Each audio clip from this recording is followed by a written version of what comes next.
You know what? I want to say something, guys. Sometimes, the speakers like to see a full crowd, busy. So, wow, this is great. But I think when we have a smaller one, it's going to be much more fun. We're going to learn more. With the crowd, you might not get it. Most people, it just goes over their head. With a smaller crowd, it's going to be rich. It's going to be full. We're going to have exciting. Just like we did in our Unleavened Bread, we're going to do another one today. Yeah. All right? So I'm going to need readers. Okay? We're going to do the Torah portion. Nasi, that's number 7, 21 through 7, the end of 7. But we're going to do first part of 7 because that's 84 verses, a repetition of 12 tribes giving gifts. So we'll just do the first one. So you want to do 421, Numbers 421? Who wants to do number 5? 5?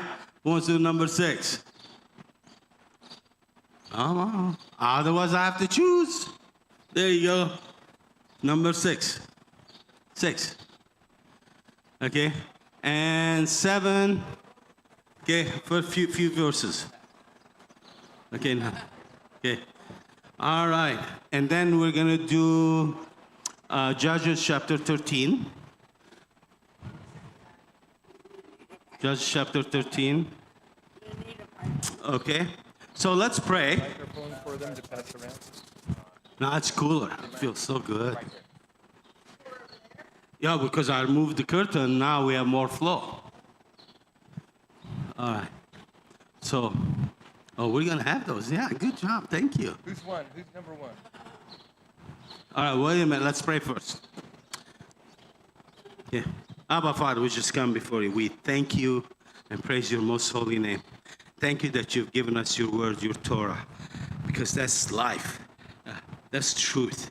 That's how we can live holy and pure and completely dedicated to you and learn to love you with all our heart, mind, soul, and strength. Not only that, you teach us your word, how to love one another, how to love my neighbor. And Father, we just, as we read, speak to us, teach us your truth. We want to know you. We want to find treasures all over your word. And it's full, it's rich. And so open our eyes, we want to see you. Open our ears, we want to hear you. Open our minds so we can just take all that knowledge and information and open our hearts to just apply it so that we can live and walk with you just like the disciples walked with Yeshua, your son. We want to do the same thing. Thank you, Abba Father. In Yeshua's name, amen. Okay, who's going to read? Okay. And Yahweh spake unto Moses, saying, Take also the sum of the sons of Gershon throughout the houses of their fathers by their families. From 30 years old and upward until 50 years old you shall number them, all who enter in to perform the service, to do the work in the tabernacle of the congregation. This is the service of the families of the Gershonites, to serve and for burdens. And they shall bear the curtains of the tabernacle, and the tabernacle of the congregation, the covering of fine leather that is above upon it, and the hanging for the door of the tabernacle of the congregation, and the hangings of the court, and the hanging for the door of the gate of the court, which is by the tabernacle and by the altar round about, and their cords and all the instruments of their service, and all that is made for them, so shall they serve. At the appointment of Aaron and his sons shall be all the service of the sons of the Gershonites, in all their burdens and in all their service, and ye shall appoint unto them in charge all their burdens. This is the service of the families of the sons of Gershon in the tabernacle of the congregation, and their charge shall be under the hand of Itamar, the son of Aaron, the priest. As for the sons of Merari, you shall number them after their families by the house of their fathers. From 30 years old and upward, even to 50 years old, you shall number them, every one who enters into the service to do the work of the tabernacle of the congregation. And this is the charge of their burden, according to all their service in the tabernacle of the congregation, the boards of the tabernacle, the bars thereof, the pillars thereof, and the sockets. And the pillars of the court round about, and their sockets and pins, and their cords, with all their instruments, and with all their service. And by name ye shall reckon the instruments of the charge of their burden. This is the service of the families of the sons of Merari according to all their service in the tabernacle of the congregation under the hand of Itamar the son of Aharon the priest. And Moses and Aharon and the chief of the congregation numbered the sons of the Kohathites after their families and after the house of their fathers, from 30 years old and upward, even to 50 years old, everyone that entered in to do the service for the work in the tabernacle of the congregation. And those that were numbered of them by their families were 2,750. These were those that were numbered of the families of the Kohathites, all that might do service in the tabernacle of the congregation, which Moses and Aaron did number according to the commandment of Yahweh by the hand of Moses. And those that were numbered of the sons of Gershon throughout their families and by the house of their fathers, from 30 years old and upward, even to 50 years old, everyone that entered in to do the service for the work of the tabernacle of the congregation. Even those who were numbered of them throughout their families by the house of their fathers were 2,630. These are those who were numbered of the families of the sons of Gershon, of all that might do service in the tabernacle of the congregation, whom Moses and Aaron did number according to the commandment of Yahweh. And those that were numbered of the families of the sons of Merari throughout their families by the house of their fathers, from 30 years old even to 50 years old, everyone who entered in to do the service for the work of the tabernacle of the congregation, even those who were numbered of them after their families were 3,200. These are those that were numbered of the families of the sons of Merari, whom Moses and Aaron numbered according to the word of Yahweh by the hand of Moses. All those that were numbered of the Levites, whom Moses and Aaron and the children of Israel numbered, after their families and after the house of their fathers, from 30 years old and above, even to 50 years old, everyone who came to do the service of the ministry and the service of the burden in the tabernacle of the congregation, even those that were numbered of them, were 8,580. According to the commandment of Yahweh, they were numbered by the hand of Moses, everyone according to his service and according to his burden. Thus were they numbered of him, as Yahweh commanded Moses.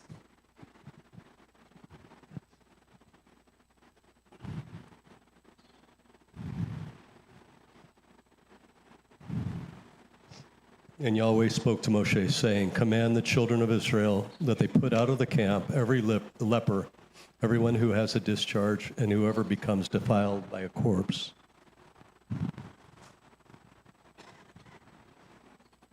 You shall put out both male and female. You shall put them outside the camp, that they may not defile the camp in the midst of which I dwell. And the children of Israel did so, and put them outside the camp. As the Lord spoke to Moshe, so the children of Israel did. Then Yahweh spoke to Moshe, saying, Speak to the children of Israel. When a man or woman commits any sin that men commit in unfaithfulness against Yahweh, that person is guilty. And he shall confess the sin which he has committed. He shall make restitution for his trespass in full, plus 1/5 of it, and give it to the one he has wronged. But if the man has no relative to whom restitution may be made for the wrong, the restitution for that wrong must go to Yahweh for the priest. In addition to the ram of the atonement, with which atonement is made for him, every offering of all holy things of the children of Israel, which they bring to the priest, shall be his. And every man's holy things shall be his. Whatever any man gives the priest shall be his. And Yahweh spoke to Moshe, saying, Speak to the children of Israel, and say to them, If any man's wife goes astray and behaves unfaithfully toward him, and a man lies with her carnally, and it is hidden from the eyes of her husband, and is concealed that she has defiled herself, when there was no witness against her, nor was she caught, if the spirit of jealousy comes upon him, and he becomes jealous of his wife who has defiled herself, or if the spirit of jealousy comes upon him, and he becomes jealous of his wife, although she has not defiled herself, then the man shall bring his wife to the priest. He shall bring the offering required for her, 1/10 of an ephah of barley meal, and shall pour no oil on it, and put no frankincense on it, because it is a grain offering of jealousy, an offering for remembering, for bringing iniquity to remembrance. And the priest shall bring her near, and set her before the Lord. The priest shall take the holy water in an earthen vessel, and take some of the dust that is on the floor of the tabernacle, and put it into the water. Then the priest shall stand the woman before Yahweh, uncover the woman's head, and put the offering for remembering in her hands. which is the grain offering for jealousy. And the priest shall have in his hand the bitter water that brings a curse. And the priest shall put her under oath and say to the woman, if no man has lain with you, and if you have not gone astray to uncleanness, while under your husband's authority, be free from this bitter water that brings a curse. But if you have gone astray while under your husband's authority, and if you have defiled yourself, and some man other than your husband has lain with you, then the priest shall put the woman under the oath of the curse, and he shall say to the woman, Yahweh make you a curse and an oath among your people, when Yahweh makes your thigh rot and your belly swell. And may this water that causes the curse go into your stomach and make your belly swell and your thigh rot. Then the woman shall say, Amen, so be it. Then the priest shall write these curses in a book, and he shall scrape them off into the bitter water. And he shall make the woman drink the bitter water that brings a curse. And the water that brings the curse shall enter her to become bitter. Then the priest shall take the grain offering of jealousy from the woman's hand, shall wave the offering before Yahweh and bring it to the altar. And the priest shall take a handful of the offering as its memorial portion, burn it on the altar, and afterward make the woman drink the water. When he has made her drink the water, then it shall be, if she has defiled herself and behaved unfaithfully toward her husband, that the water that brings a curse will enter her and become bitter, and her belly will swell her, and her thigh will rot, and the woman will become a curse among her people. But if the woman has not defiled herself and is clean, then she shall be free and may conceive children. This is the law of jealousy. When a wife, while under her husband's authority, goes astray and defiles herself, or when the spirit of jealousy comes upon a man and he becomes jealous of his wife, then he shall stand the woman before the Lord, and the priest shall execute all this law upon her. Then the man shall be free from iniquity, but that woman shall bear her guilt. Number 6.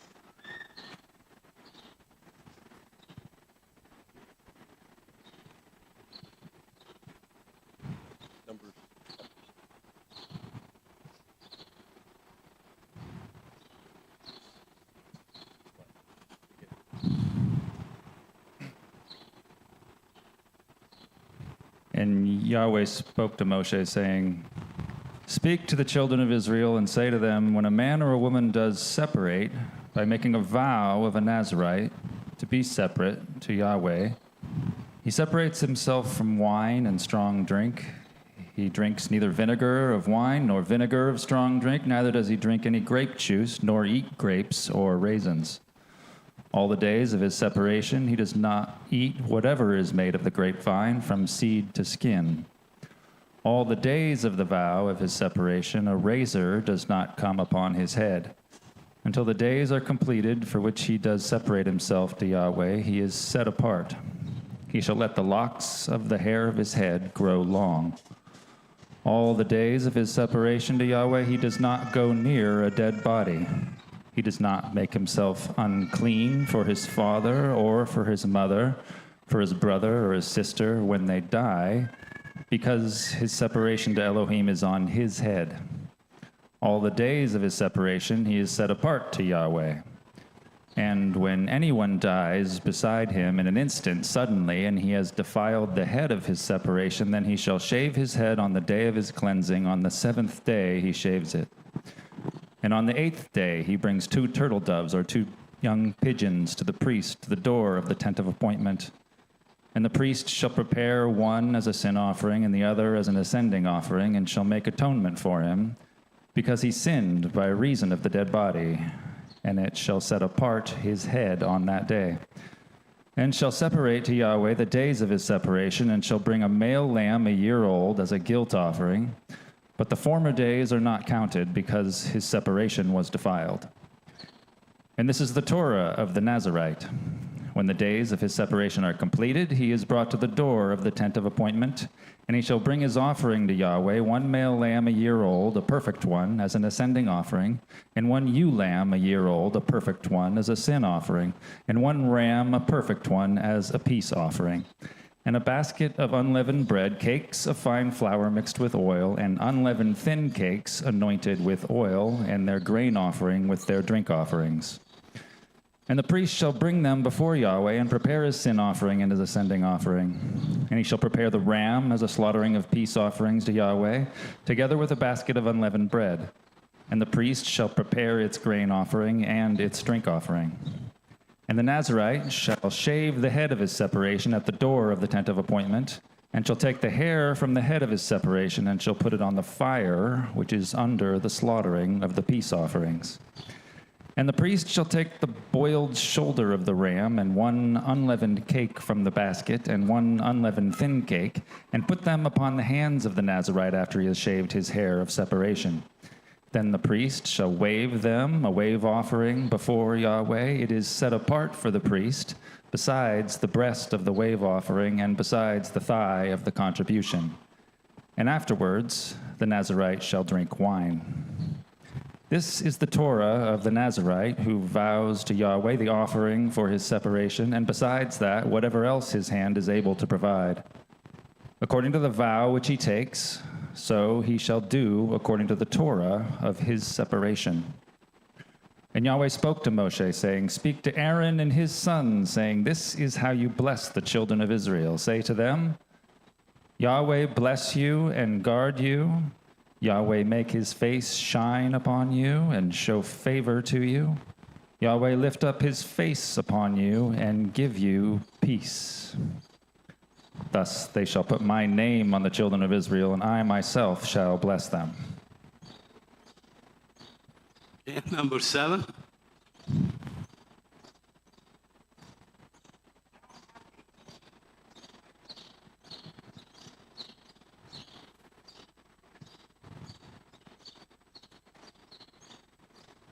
I'll keep going.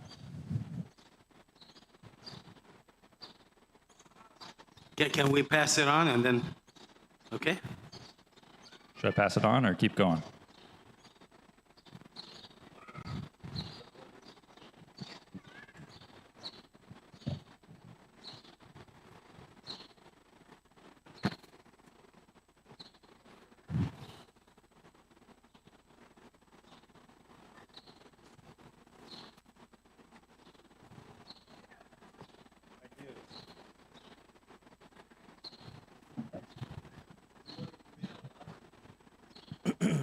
Numbers chapter 7. And it was on the day that Moshe had fully set up the tabernacle and had anointed it and sanctified it and all its instruments, both the altar and all its vessels, and had anointed them and sanctified them. So the princes of Israel, heads of the house of their fathers, who were the princes of the tribes and were over those who were numbered, offered.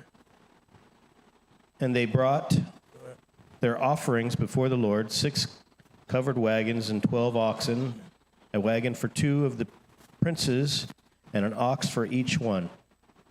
And they brought them before the tabernacle, and the Lord spoke to Moshe, saying, Take it from them so that they can do the service of the tent of meeting, and you will give them to the Levites, to each man according to his service. And Moshe took the wagons and the oxen and gave them to the Levites. 2 wagons and 4 oxen he gave to the sons of Gershon according to their service. And 4 wagons and 8 oxen he gave to the sons of Merari according to their service. And under the hand of Itamar, the son of Aharon, HaKohen, but to the sons of Kohath he gave none, because their service of the sanctuary belonging to them was what they would carry upon their shoulders. And the princes brought the dedication offering of the altar on the day that it was anointed. Even the princes brought their offerings before the altar, and the Lord said to Moshe, one a day will offer an offering on his day for the dedication of the altar. And he who brought his offerings the first day was Nashon, the son of Amminadab, of the tribe of Judah. And his offering was 1 silver basin. The weight of it was 100 30 shekels, 1 silver bowl of it of 70 shekels, after the shekel of the sanctuary. Both of them were full of the fine flour mixed with oil for a meal offering. 1 spoon of 10 shekels of gold, full of incense. 1 young bull, 1 ram, 1 lamb of the first year for a burnt offering. 1 male of the goats for a sin offering. And for a sacrifice of peace offerings, 2 oxen, 5 rams, 5 he-goats, 5 lambs of the first year. This was the offering of Nashon, the son of Amminadab. On the second day, Nathaniel, the son of Zuar, prince of Issachar, did offer. He brought his offering of 1 silver basin, the weight of which was 130 shekels, 1 silver bowl of 70 shekels, after the shekel of the sanctuary.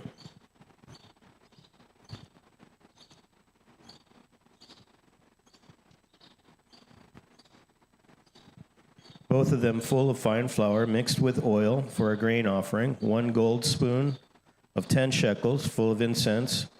1 young bull, 1 ram, 1 lamb of the first year for a burnt offering. 1 male of the goats for a sin offering. And for a sacrifice of peace offerings, 2 oxen, 5 rams, 5 goats, 5 lambs, and the first of the first year. This was the offering of Nathaniel, the son of Zuar. 7:24. On the third day, Okay. So it's so long. That's 89 verses, repetition of every tribe, every day, bring gifts. So we're going to skip that part because time is short. I apologize. But we're going to read Judges 13 later on. But let's sit down and discuss this from Numbers 4 through 7. And you guys are the teachers. I'm just the coordinator.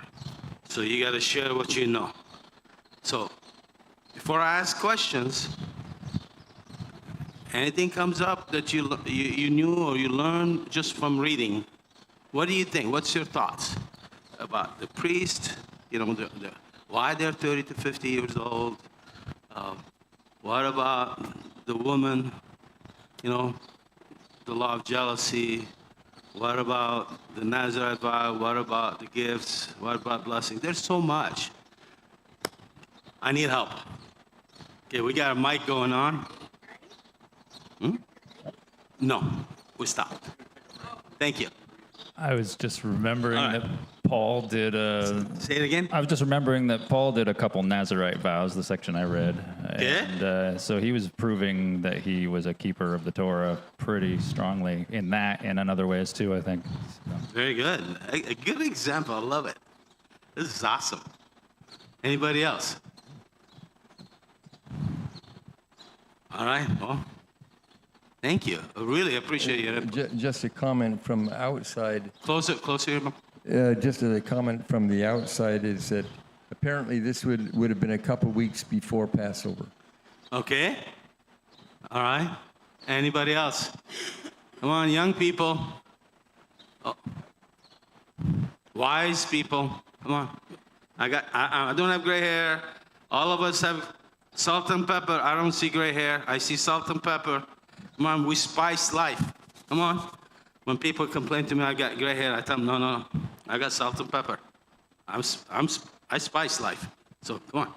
So with the sacrifices, I appreciate what it says, that the heads of the houses, they're bringing the best that they have. Their hard-earned labor was bringing in to support the tabernacle and the priests. Yes. And I think that reflects on the way we should be acting today, is we should, with our labors, we should be supporting ministry, those people that are doing the hard work out in the trenches. Yes. Thank you. That was awesome. Anybody else? It's interesting that it's more than one time listed that it's from 30 years to 50 years old, the duty, the age range for the duty of active service in the priesthood. Well, we see it in the eldership in the New Testament, active service at 30, and we should follow the same pattern. That's a very good idea. Yeah, When did the Messiah start his ministry? around 30. All right, very good. Right. All right. What else?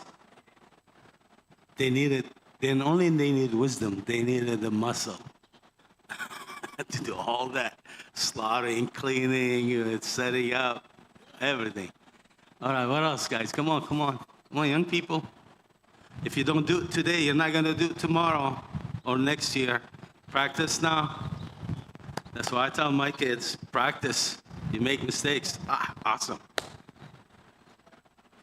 I have to call on people now. Why don't you pass the mic to her? Yeah. She has to speak. Pass it on. Oh, you want to talk? Okay, pass it on that back, in the back. In the back. That young lady there. Well, you have to say something. You can't just get away with it. I know I'm embarrassed. I apologize, but that's, There you go. you know, I do that with my customers. When I do training, most people don't want to raise their hands, don't want to do it, so I grab them and say, okay, let's show you how it works, how to take things apart, put it back together, and their eyes pop, and everybody wants to come and start doing it, you know? So that's how you get them to do it.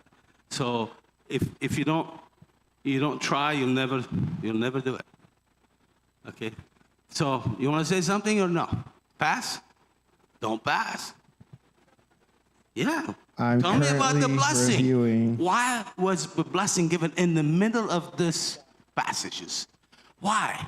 There's something very important because it transitions to what?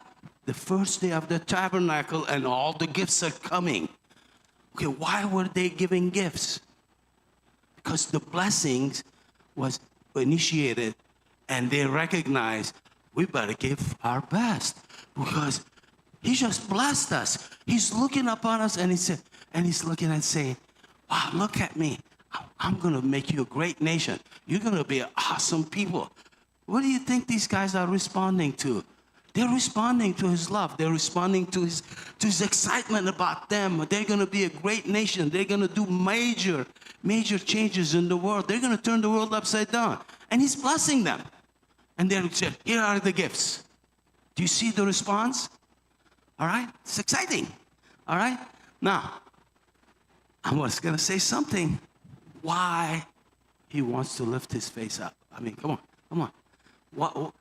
Look into the blessing. There's a key there. The Lord lift up his countenance upon you. What is he doing? Okay? You're not a mom yet, but someday you will when you get married. Okay, people who have children, and older and young who have children. What do you do when you're looking at your children? Look up to me. I want to see your face. Look to my eyes. Whether you're correcting them or loving them, what do you do?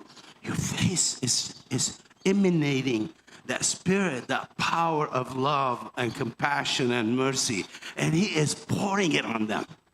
And as parents, we're supposed to do the same thing. Okay, we're looking into say, you are the best, you are mine, I've chosen you. You know, this is the kind of relationship he's explaining it. Do you think he did that in Genesis chapter 4? I just threw a bombshell. Was he doing that with Cain? Telling him, I love you. I know you blew it to sacrifice. I still love you. I care about you. Look to me. What did Cain do? Anybody familiar with children doing that? I don't want to look at your face. Huh? I don't want to look into your eye. But yet, Jehovah God still loved that. Okay, he demonstrates that love. And he warns us. He encourages us to turn, to listen to him. Just like our parents did to us, he wants us to do the same thing. Okay, you had enough of that? Why don't we move to the next one? All right. What about the woman? How come she gets to be tested and not the man? Huh? The law of jealousy. Is that fair? No. Oh, it doesn't seem to you. Yeah, because you're a man, you can get away with it. Okay, what about women? Oh, come on. There's a reason here. Oh, give me the mic. Give me the mic. Where's the mic? Oh, you can carry it, please. Pass it on. You've been voluntold. Thank you. Because it's a reflection of his relationship to us as the bride. Very good. Good on point. What else? What else? Come on, come on. There's exciting stuff here.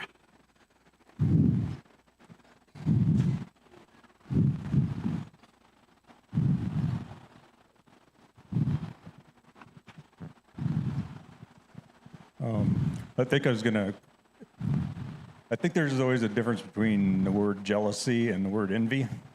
Okay, keep going. We're listening. So You're the teacher. And I can be jealous for something that belongs to me, but I envy things that I don't have that don't belong to me. So, Is that coveting the same thing? yes. Which one? So I can envy. Envy. And coveting are Okay. similar. And that I'm wanting something that doesn't belong to me. Jealousy, I can be jealous for my wife because we belong to each other. God is jealous for us. He says, I'm a jealous God. In the law of jealousy, I agree. He's talking about his relationship to us. And All right. he wants to point that out. And he's going to use this again. He'll keep on in Deuteronomy 32 with, you've made me jealous with your idols and your gods, and I will make you jealous by a people that aren't a people. He's Awesome. He's Very like good. for like. Very good. Very good. I love this. This is great. I just learned something. Very good. He's the volunteer. No, I was just taking the mic. You're doing fine. Hey, you're a young guy. Hey, what about your input? You have an input. Can't get away with it. I don't have input right now. You have a mommy and daddy? What? You have a mom and dad? Yes. Have you watched them being jealous? Yes. Uh-huh. Okay. So you have an example in your life. I'll keep it short. I'm not going to put you on the spot. I apologize. All right. But the reason I did this is because if you don't speak now, you're not going to speak later. You got to practice. I appreciate it. I'm a little bit rough here. I'll preface by saying I could be wrong, so I'm open to correction. No, it's all right. But in deeper study, my understanding is that there's, in every case where this was actually used, the woman never actually had to drink of the cup. In every case, she admitted, and then they went upon their way. Can't hear you. Repeat it. Put it next to you. All right, I could be wrong, but in my deeper studying of this topic, in every case where a man did bring his wife to the temple, she never actually had to drink of the cup. In every case, she either acknowledged her sin and they went on upon their way, or I don't think she ever Okay. had to drink of the cup. All right, I'm going to ask you examples from the Tanakh, from the Torah report time all the way to the Messiah. Give me an example. I can give you two, but I'm not going to tell you now until you give me. Come on, give me the mic. Come on. Get the mic. Get there. Huh? Don't feel shy. I'm sorry if I offended you. I would just say when Moses took the golden calf and ground it to powder, put it in water, and made everybody drink it. That's a new one. I like that. I love it. This is great. That is good. Okay, any other example? Okay, can I give you a clue? First one. How about Israel? She got divorced. Okay? And what was the punishment? Okay? How about Judah? The two whores. People forget that Israel and Judah were labeled whores. Because we don't understand that, we're not going to understand future. Because we're going to repeat the same history. We're going to repeat the same mistakes that Israel and Judah did. Why did he put it away? And then why did he put them away with Judah when Nebuchadnezzar destroyed the temple? Okay, with Jeremiah. You start looking into those bigger picture, you start understanding why we are in exile, why we are suffering. It's because that's the bitter water that we are drinking right now. For 2,000 years, we've been doing this. If you add the northern tribes, 2,700 years. And so when you start looking at that, you have two choices. Either you say, oh, me, I'm cursed. There's no life. It's miserable. Or you be like John the Baptist, or you be like Jeremiah, like Abimelech. They just work, pursue righteousness, doing the right thing. And what? You make a difference. That's what Abiathar died, because he took care of David before he became king. Okay? That's why Jeremiah survived, because he was obedient. That's why John the Baptist introduces the Messiah and he dies for him. So you start looking at that. The redemption is here because we are descendants of the two horses. You start looking at that. You have purpose in life to change destiny, change history. That's what you're looking at, those. What else? Anything else, guys? How about the Nazarite vow? Anybody's done it? Anybody has done it? Huh? Okay, besides Ulysses, anybody else? I've done it. I got a testimonial. I'll share this testimony. You're going to love this. So, one day we're at Sukkot up in Northwest, and my daughter meets a guy, and the guy has long hair, and he supposedly keeps Torah. His father is a teacher of Torah. So we start getting to know him. He comes and visits us, and ask him, "Are you a Nazarite?" He says, "Oh yeah, I'm a Nazarite." I said, "Okay." So the next day I tell my wife, "I'm being impressed. I need to do Nazarite vow." And she looks at me like, "Are you kidding me?" I said, "Yeah." He says, "You work in the vineyards. How can you do it?" I work with customers in the vineyards, And Nazarite cannot touch the grapes or eat or drink. I live with these guys. So one day, I'm keeping, everybody knows I'm doing Nazarite vow. I make it 30 days. I'm like, oh, good. And next thing, my wife has, we put fruits on the table every Shabbat, and we sit down and we snack. And next thing, I'm eating grapes. And my wife and my kids are looking at me in horror. And I'm looking at them, what's wrong with you guys? Dad, you're eating grapes. Oh, no, I got to shave. I got to do all that stuff. I go through the process of all that, repent. Just long story short, I said, okay, let me do it again. So this time, another plus 30 days, and I break it.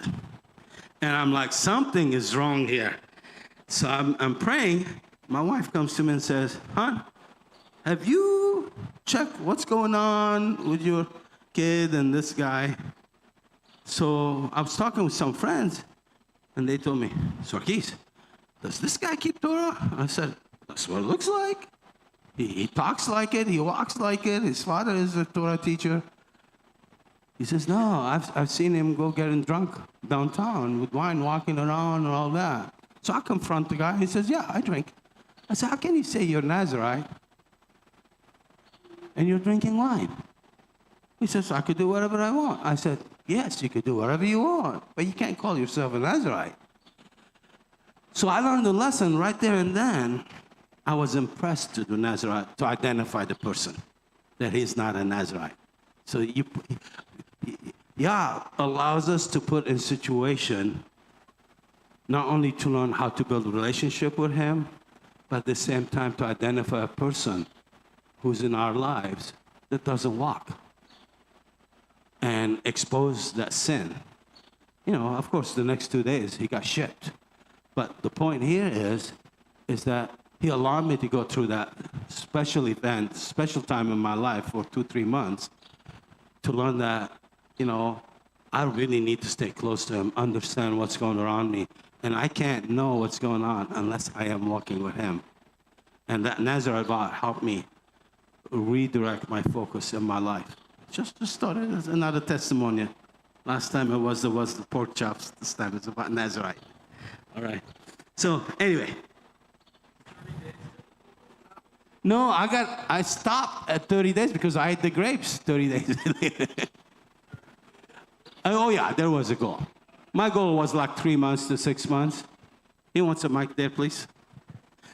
The point here is God allows us to go through these events. It's not only for personal purification, but for the community.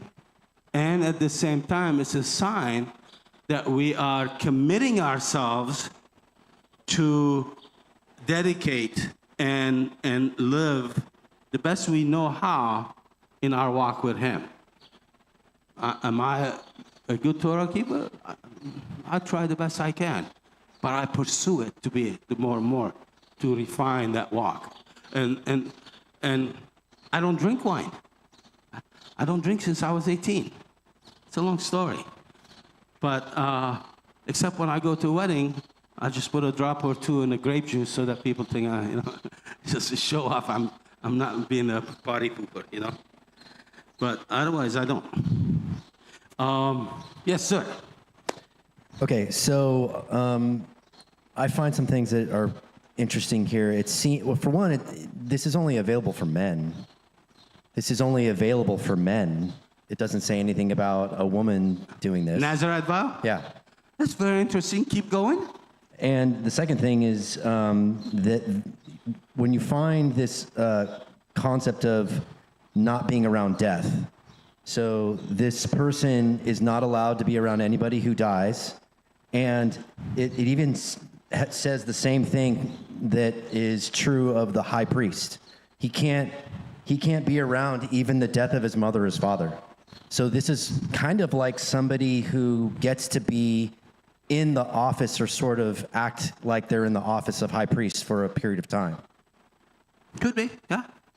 And then what doesn't make sense to me though, like, okay, even the high priest can't drink while he's in service. Mm-hmm. Doesn't say anything about outside service, but we're in agreement on that. this person goes even further and is not allowed to even touch, or not touch, but just not even eat regular grapes, which last I checked, eating a bunch of grapes isn't going to make anybody you got to come intoxicated. my culture. We ate stuffed grape leaves.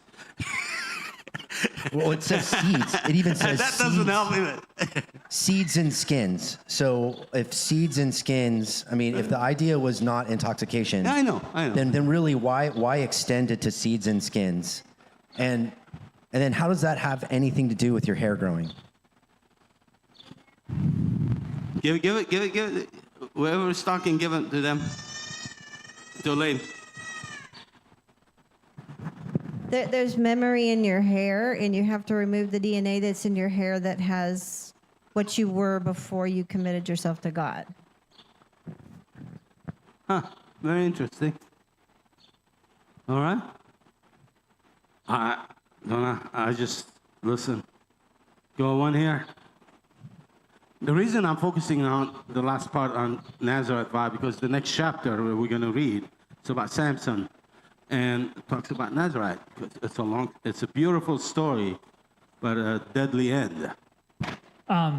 It also mentions that everything you produce while you're a Nazarite is holy to Yahweh, and your body grows hair. That's part of the production of your body. Yep. That's an idea I've heard is why the hair growth matters, but Okay. I don't know for sure. That's good. Hold on to it. All right. Who wants to read Judges chapter 13? And, okay. Judges chapter 13, please.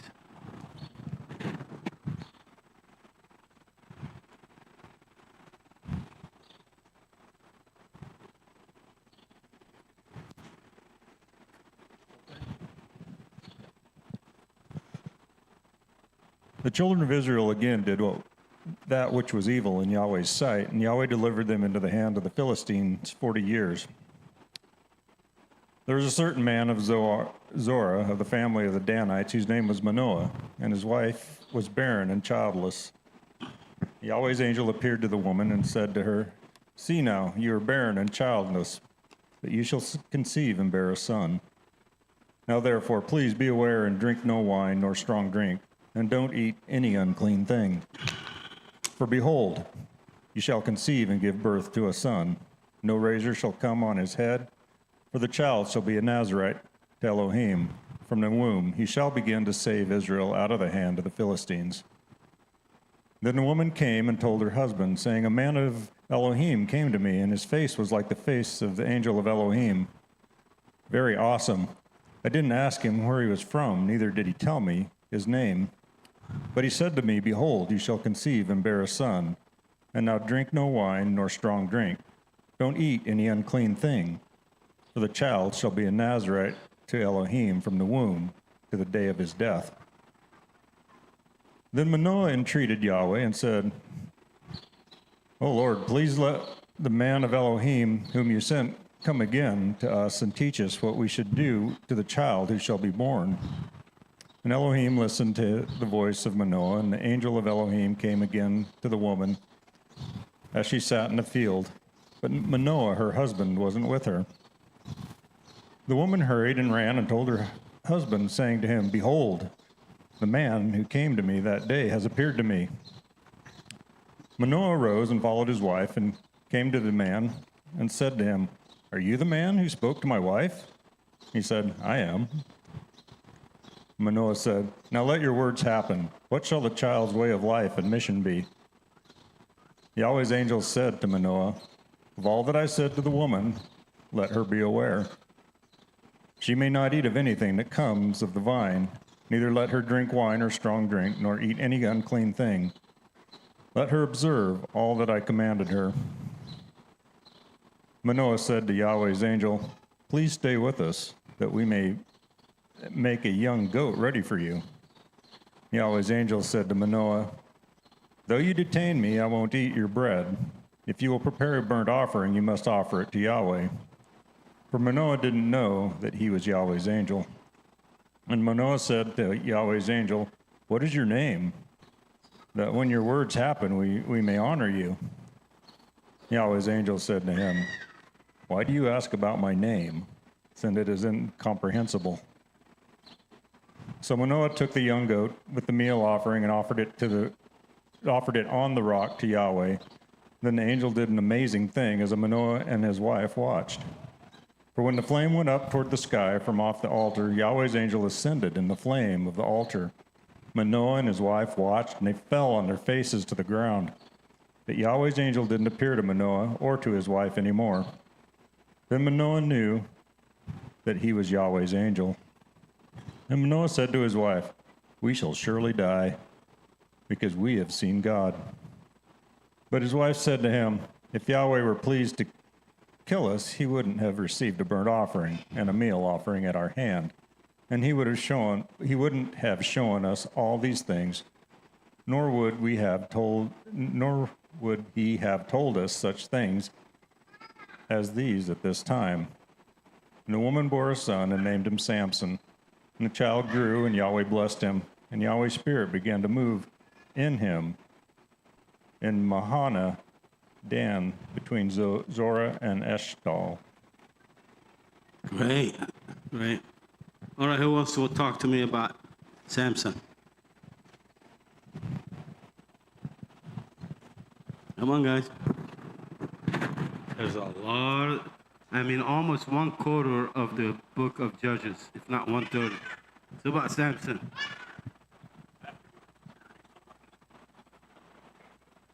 So I was looking at Samson recently, maybe a couple months ago, and Samson's failure wasn't at the last when the hair was taken from him.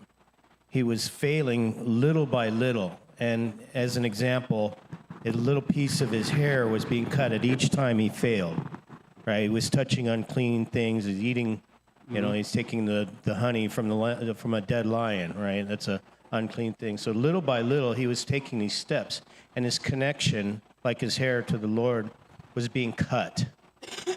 And that's where he was losing his strength. It was just the hair was the last connection to Yahweh that separated him from his blessing.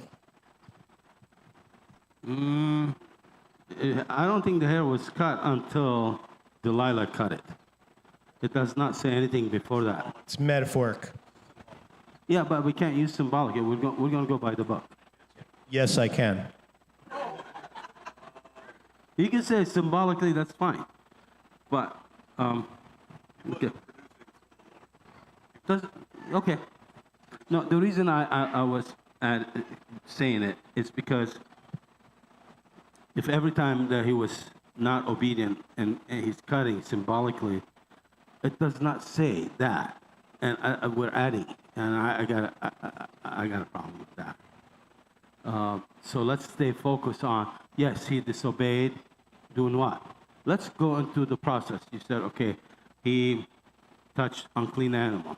Okay, he spent time with the Philistine. What they mean? What does that mean?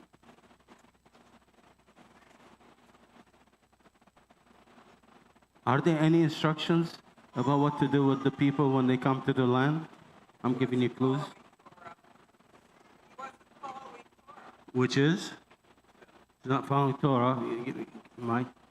Yeah, give her the mic. That's it? Okay, he's not following Torah, but what is specifically? Okay, if you want to look at the instruction, what was the instruction given to Moses and Joshua? When you enter the land, what do you do? Get a mic. You're popular. You got to put on the mic. You're not to go after their gods or do as the pagans do. Okay? Not to go after their gods. Not Right. to do as the pagans do, Okay? So when he lived among them, what did he do? as they did. Yeah, He ate unclean food. Huh? right. Drank. Okay, you're seeing that pattern. He's breaking the Nazarite vow. He's not supposed to eat unclean food. He's eating unclean food by hanging around the Philistines. All right? So what else was he doing? Going after a pagan woman. He's going after the women of the land. What's the instruction? Somebody read to me Deuteronomy chapter 7, 1 through 6. It gives a specific instruction about that. Here, give me the mic. I'll pass it on. Thank you. There's a specific instruction when you go to the land, what to do and not to do in relation to being involved with the nations.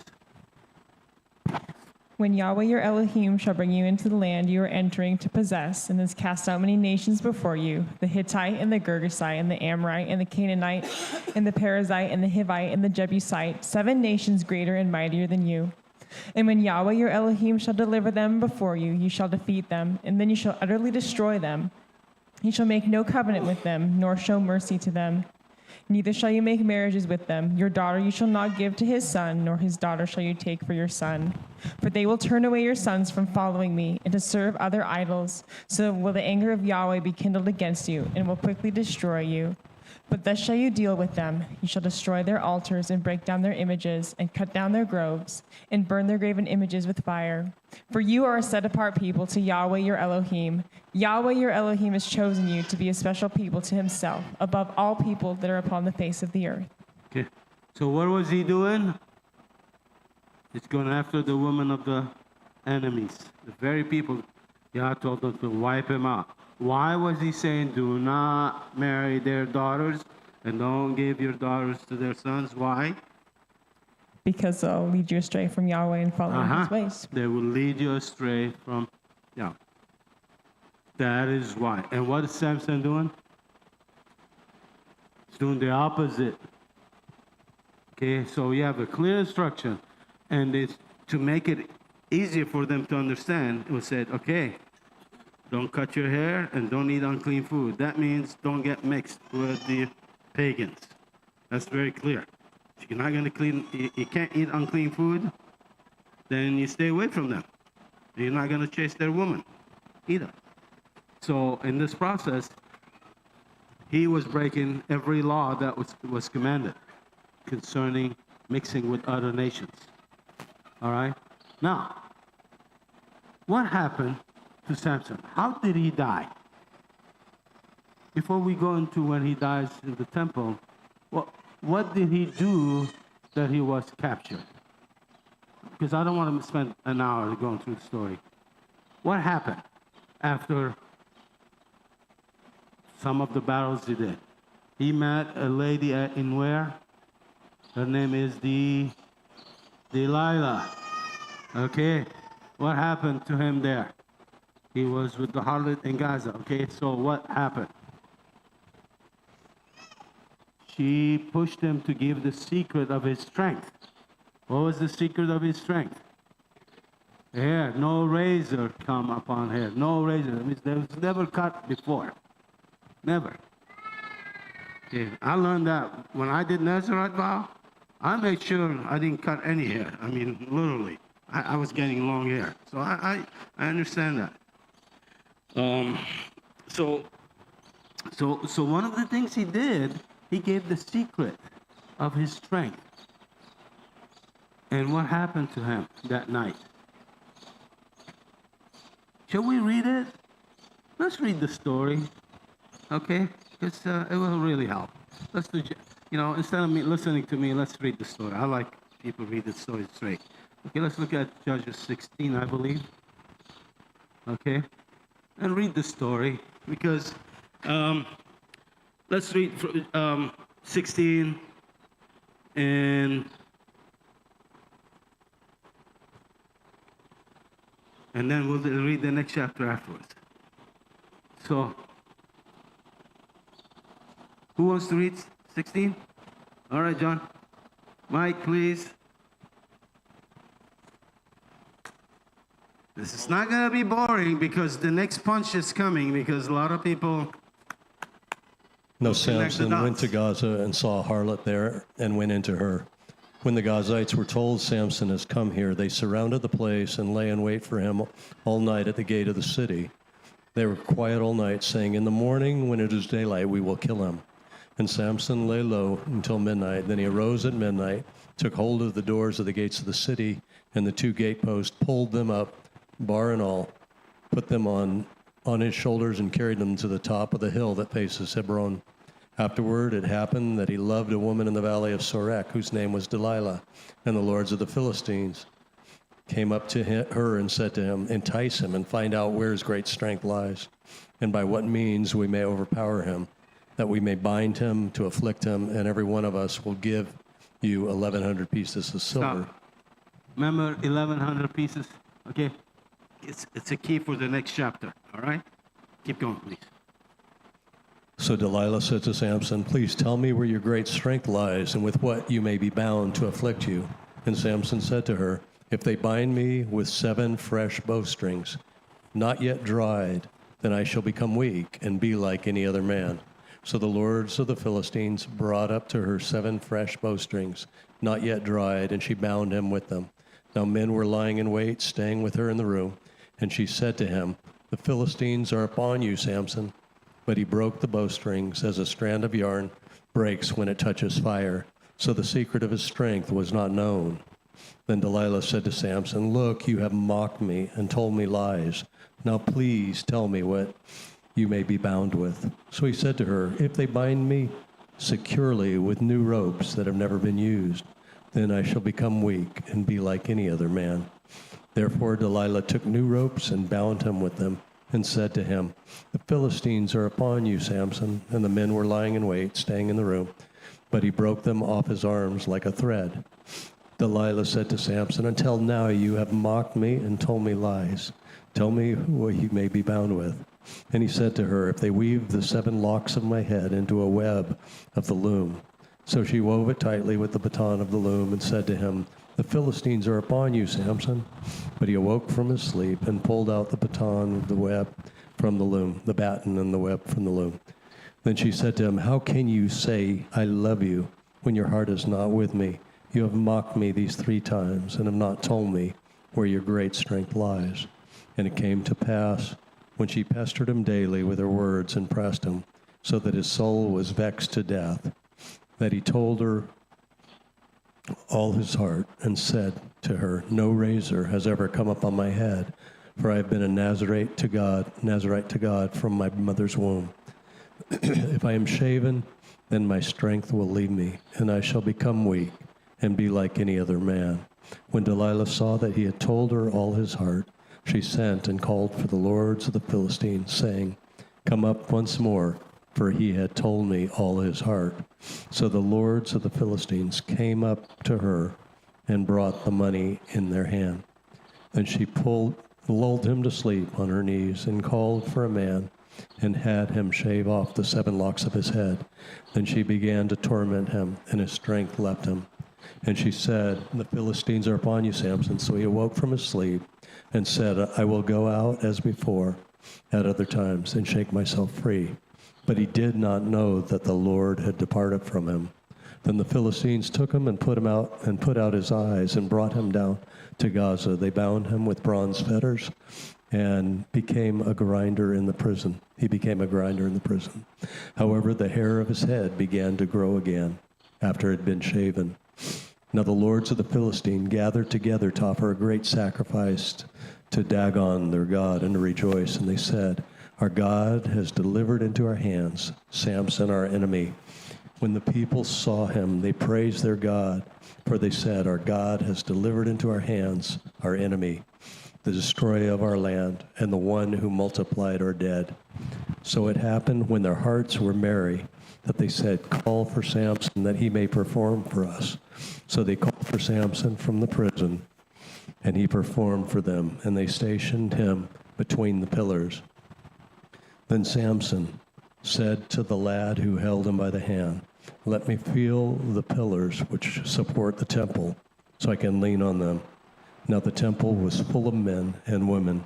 All the lords of the Philistines were there, about 3,000 men and women, on the roof, watching while Samson performed. Then Samson called to the Lord, saying, O Lord God, remember me, I pray. Strengthen me, I pray, just this once, O God, that I may with one blow take vengeance on the Philistines for my 2 eyes. Then Samson took hold of the 2 middle pillars which supported the temple, and he braced himself against them, one on his right and the other on his left. Then Samson said, let me die with the Philistines. And he pushed with all his might, and the temple fell on the lords and all the people who were in it. So the dead that he killed at his death were more than he had killed in his life.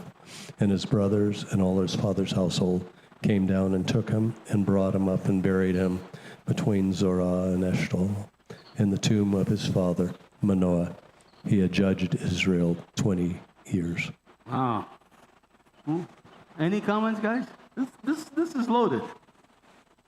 I don't know, it just jumped out at me about the 3,000 men and women, and I thought about the 3,000 that were killed after the golden calf, and the 3,000 that were at it at Pentecost, and didn't know if it had any significance. Interesting number. Very good. What else? Come on, guys. This stuff is loaded. Why did the Lord depart from him when his hair was cut? Not when he was eating unclean food. Well, give me a break, guys. Tell me. It said his hair began to regrow. Before that, Well, it departed. Why it did God departed when his hair was cut versus when he was eating unclean food?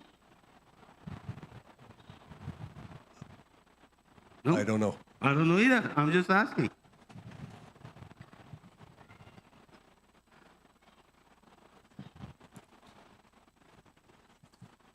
The hair must be very important, more than food, I guess. I don't think he ate the lion.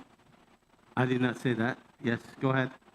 Okay, and when he went back for the honey, that lion would have been cleaned with bugs that take all the flesh. And that's Carcass. when the bees made the honeycomb inside the chest cavity, which makes more sense. When he ripped it in half, he walked away. He didn't stay there when whatever bacteria could have infected that flesh sitting out in the sun could have infected it. That's where you don't touch a dead animal, right? Because you could get unclean by touching the infection that develops with something sitting over time, or what they die of naturally. So I don't think there was sin involved with that. I did not refer to that. I Okay. referred when he was associating with the Philistines, he's eating and drinking with them. Is That's that- my assumption. Okay, I don't know if he's But eating it the has same nothing to do thing. with the line. Okay. But your point is well taken. I have no comment on that part. I like your comment. That's very interesting.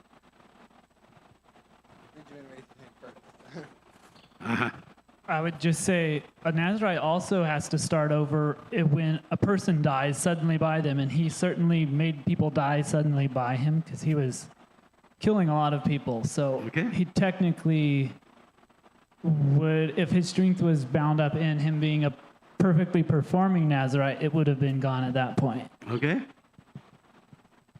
I don't know, but it seems that part of being a Nazarite is to not shave your hair, not to drink wine or the fruit. That's the main one. Okay, and so he's set apart. This is a symbolic of him being set apart for Yahweh. Now with the symbol, it's like circumcision or whatever. Yeah. He's no longer set apart for Yahweh. Mm-hmm. But That's a very good point. It seems as his hair begins growing, I think of Solomon, who took on pagan wives, and it seems perhaps at the end that his heart returned to the Lord. It seems maybe Samson also recognized his sin, so now his hair began to grow, but his heart was bent toward Yahweh. Okay. Very good. Good point. Why 1,100 pieces of silver, guys? Why did the Philistines give exactly 1,100 pieces of silver to Delilah? To betray Samson. They bought her. Basically said, okay, we're bribing you so that we can capture Samson. So the betrayal. All right? Now, to understand the importance of that, we're going to read next chapter. But before I go there, I want to ask a question. When Samson is back in prison, at the temple, and he destroys the temple and dies with it, he uses few words that should click. Remember, one of them?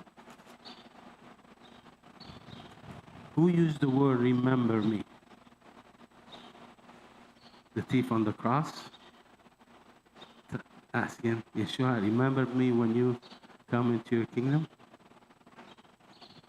It's part of repentance. Can't hear me? Okay. You gotta say it. I can't hear myself. He used the word remember, and the remember is the form of saying, I repent, I was wrong, I'm returning back to you. Who used that term? The thief on the cross did that with Yeshua. So when you start looking at some of these phrases and terms, you start connecting some dots. It's about repentance, saying, I repent, I was wrong. Would you give me that strength again so I could fulfill at least some of your purposes in my life, which is destruction of the Philistines? And he does that. Okay? So now let's read next chapter, because the next chapter, why don't you read it, John? Just because we're going to close it with that chapter, and then I have a few verses I want to show. I want to show something here, connected. Now there was a man from the mountains of Ephraim whose name was Micah. And he said to his mother, the 1,100 shekels of silver that were taken from you, and on that which you put a curse, even saying it in my ears, here's the silver with me. I took it. And his mother said, may you be blessed by the Lord, my son. So when he had returned the 1,100 shekels of silver to his mother said, I had wholly dedicated the silver from my hand to the Lord for my son, to make a carved image and a molded image. Now therefore I will return it to you. Thus he returned the silver to his mother. Then his mother took 200 shekels of silver and gave them to the silversmith, and he made into a carved image and a molded image, and they were in the house of Micah. The man Micah had a shrine, and he made an ephod and household idols, and he consecrated one of his sons who became his priest. In those days there was no king in Israel. Everyone did what was right in their own eyes. Now there was a young man from Bethlehem in Judah, of the family of Judah. He was a Levite and was staying there. The man departed from the city of Bethlehem in Judah to stay where he could find a place. Then he came to the mountains of Ephraim, to the house of Micah as he journeyed. And Micah said to him, where do you come from? So he said to him, I am a Levite from Bethlehem in Judah, I'm on my way to find a place to stay. Micah said to him, dwell with me and be a father and a priest to me, and I will give you 10 shekels of silver per year, a suit of clothes, and your sustenance. So the Levite went in. Then the Levite was content to dwell with the man, and the young man became like one of his sons to him. So Micah consecrated the Levite, and the young man became his priest, and lived in the house of Micah. Very Then good. Let's stop there. Then Micah said, now I know that the Lord will be good to me, It's okay. since I have a Levite as a priest. Good. Okay, stop there. All right. Any connection with 1,100 pieces of silver here? Oh. Come on, give me the mic. Who's that person? Delilah, probably. She just Probably. She just got 1,100 pieces. We from just the read Philistines. just a chapter earlier. She got 1,100 pieces of silver. The next chapter, a woman has a son named Micah. She has 1,100 pieces of silver. Who do you think Micah is? Come on, say it out loud. Son of Delilah, maybe? Son of Delilah? No. It doesn't Son of say it. Samson. I'm saying it doesn't Son say of Samson. it.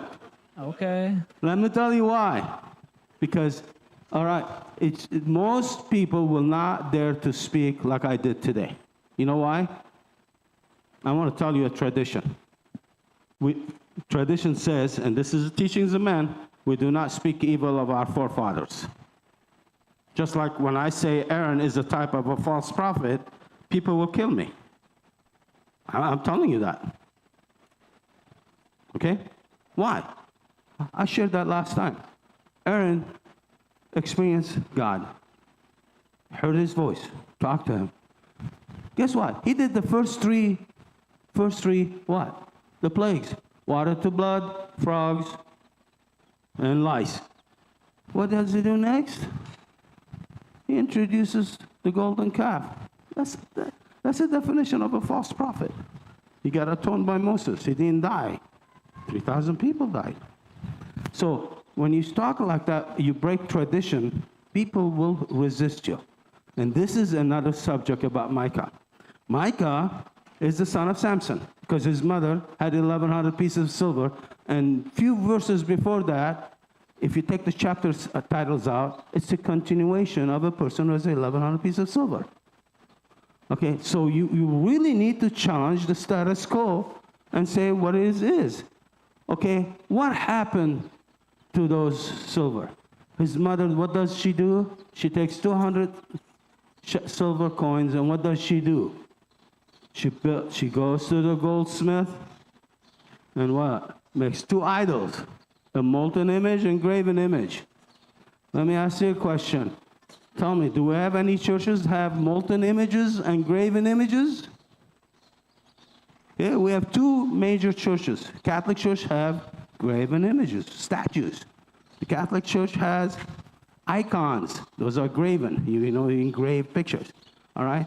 So you start looking at reality. We live in a country, we are like in a bubble. You get out of that bubble, you will see the world is worshiping those 2 same idols. Catholic Church and Orthodox. Orthodox use icons of the saints. Same thing with the Catholics, they use statues. All right. So I'm being a little bit, I push. But the reason for it is when I push, I introduce to you the concept where this comes from. It started here with Samson because he compromised. He didn't want to be a Nazarite. He wanted to do whatever he wanted, but he was called to be Nazarite. And guess what? He ends up having an affair with a Philistine woman who receives 1,100 pieces of silver. The next chapter is, oh, she has a son named Micah. Okay? She's Delilah. Let's not be, put our head in the sand and not see. We got to open our eyes and see. That's what it is. Micah is his son. So now he has 2 statues. A Levite shows up. That's another story. That's a long story. And he becomes a priest for his house. Let's read another chapter. 18. Let me give you the verse.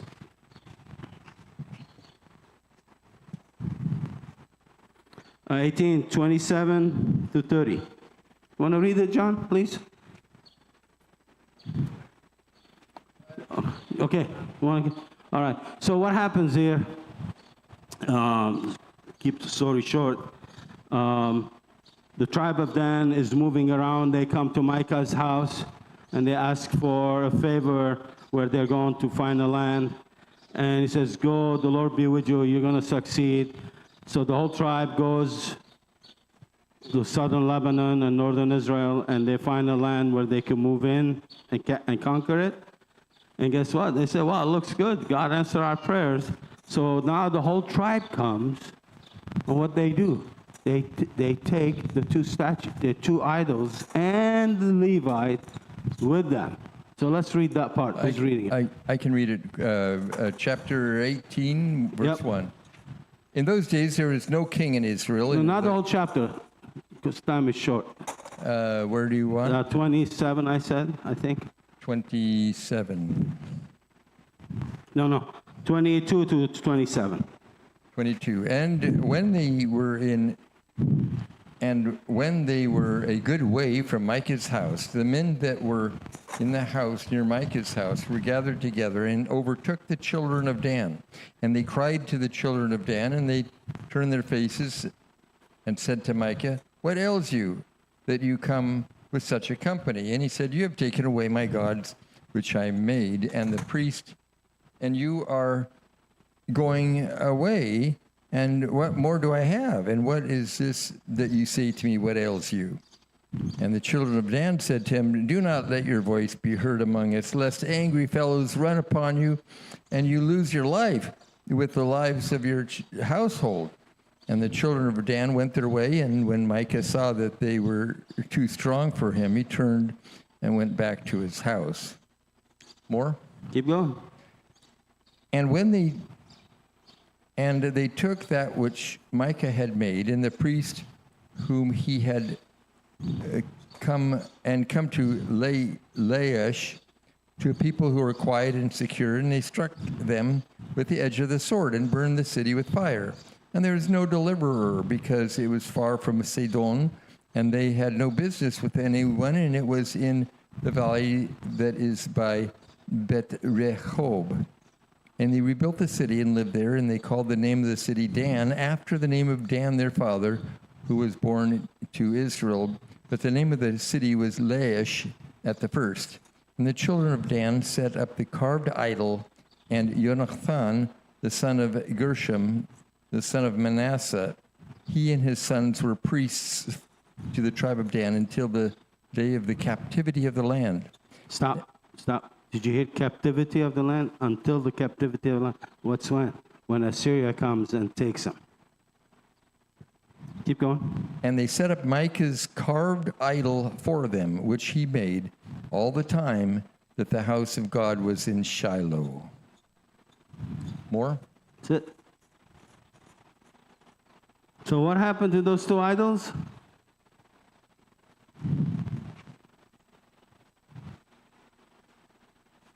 The tribe of Dan took them. They made them their own gods. They don't need a golden calf anymore. They have their own. Two idols, not son of one. They have two. While the tabernacle is in Shiloh, tell Dan, they have their own gods. Until the time of captivity, when Israel was taken and took exile. This is the son of Samson. This is the heritage of Samson. A lot of people think great things. Oh, he finished. He killed 3,000 when he died. It's over. No. He left a legacy that destroyed Israel. When you look at the book of Revelation, chapter 7, there are 144,000, 12,000 from each tribe. Tribe of Dan is not there. It's been replaced with Levites. It's gone. That's the heritage of Samson. Are you looking at that? I'm making a short story. When you start reading this and you connect the dots, the 1,100 pieces of silver, all of a sudden you realize, oh, look what? When we disobey, when we walk away from the calling that God has given us, we live a bad legacy that destroys generations to come. But when we walk in the calling, our legacy is magnified, beautiful, strong, and great. And you have great stories to tell. This is a terrible story. It's horrible. So when you look at Samson, look at it again and put yourself in that shoes and say, am I keep going? Am I doing what God has called me to? Am I going to be Samson or I'm going to be John the Baptist and do the calling? Follow your calling. Any thoughts, any questions before I close? You didn't expect this, did you guys? Huh? Nah. No. They don't talk about it because we don't want to break traditions and teachings of men. All right? So if you have no more questions or any other ideas, thoughts, you're welcome. Now or later, I'm available. All right? Let me bless you. Abba, Father, I just ask you that you bless the ears that heard these words and that they may produce fruit that brings glory and honor to your name and magnify your kingdom and multiply, and that people will turn their hearts toward you as they walk as light and salt among the nations. In Yeshua's name, amen.